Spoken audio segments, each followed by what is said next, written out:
শুভ দুপুর বন্ধুরা, আজকে তোমাদেরকে ছোটো মাছের চাচি রান্না করছি, সেটা তোমাদের কাছে শেয়ার করছি। হলুদ লবণ তেল মাখিয়ে রাখছি, এখন এর মধ্যে দিয়ে মাখিয়ে নেব সব। এখানে আদা জিরা লঙ্কা বাটা আছে, দিয়ে দিলাম।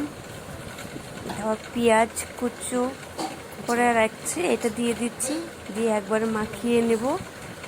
নিয়ে বসিয়ে দেবো, হলুদ দিয়ে দিলাম, স্বাদ মতো লবণ দিয়ে দিলাম, দিয়ে মাখিয়ে ভালো করে মাখায় তারপরে বসিয়ে দিচ্ছি।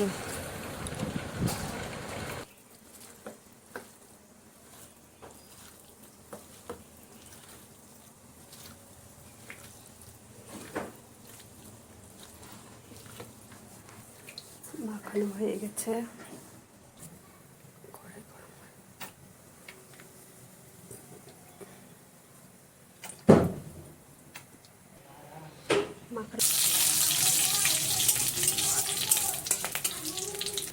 সব কিছু রেডি, মাখানো হয়ে গেছে। এখন দিয়ে দেবো কড়াইয়ে।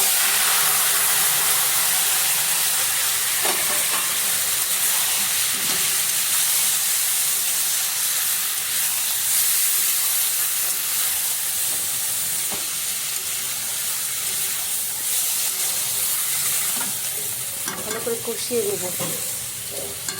এখন একটু জল দিয়ে দেবো, দিয়ে ঢাকা দিয়ে দেবো।